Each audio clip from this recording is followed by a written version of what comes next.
So 1971, this is the first version of this car? It's the only version that was sold in Australia. Right. In Japan later they released one called a Honda 145, which had a fuel-injected water-cooled 1.4 litre engine. Oh. But they were only sold in Japan and they didn't sell many. From memory, there's like about 2,500 were made. Right, okay. But there's none of them in Australia. These are quite rare in Australia, the Coupe 9s, aren't they? Well, all of them are rare, but the 9 especially so, right. yeah. Do you have any sort of rough idea of how many might be floating around?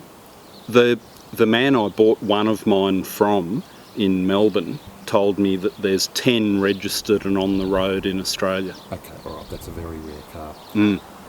The last car that Soichiro Honda is said to have had a direct involvement in? That's right. Right. Particularly the front end is said to have been designed after his Pontiac Firebird, which was his favourite car. Ah, okay, that's funny, because I was looking at it thinking there's some sort of influence and I couldn't quite put my finger on it. Yep, he had a Pontiac Firebird and that was why he wanted the front to look like that. Now this is a typical Honda piece of machinery in a lot of ways, particularly for the period, 71, where it's relatively light. Air-cooled motor. Now that's a surprise. Yeah. It's got what's called duodyna air cooling, which means it actually has an air jacket around the engine, much like a water jacket in a water-cooled car.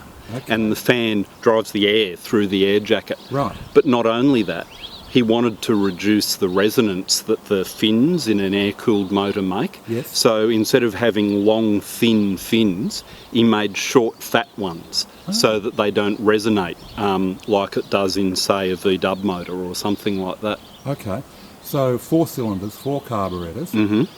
It's also, I noticed, running a dry sump. Which That's correct, that would help its cooling to some extent too, I would imagine, where it's located. And also he had plans for them to be in competitive motorsport.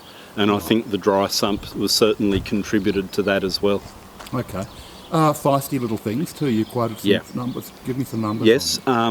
It's 85 kilowatts and from memory around 820 kilograms gross weight. Okay, so 85 kilowatts, that translates to about 115, 120 exactly, 115 bhp. Yeah. Okay, all right.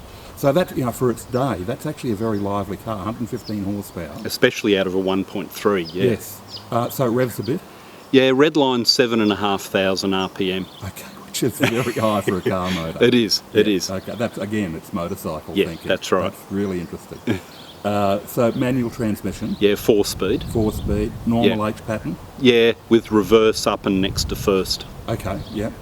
Now, you also mentioned that the front suspension's coilovers, correct? Yeah, that's correct. And the rear is unique?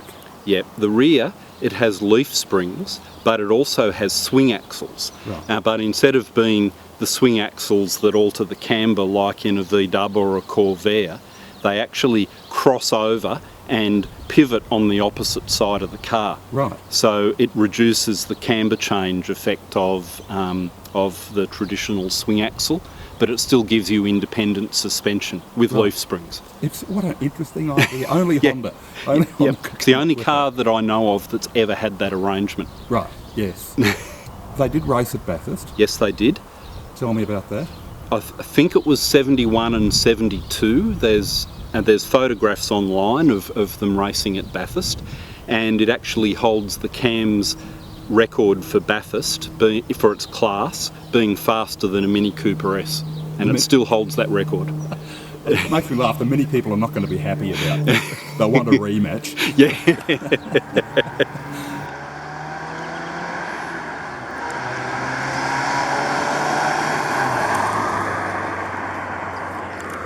But it does give you an indication, because if you're beating a Mini Cooper S, you're talking about a seriously quick car. Yeah, it is. It is. Tell me what it's like to drive.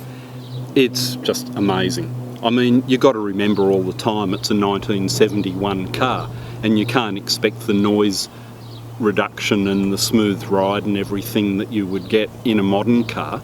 But it is a It just has the most amazing engine note.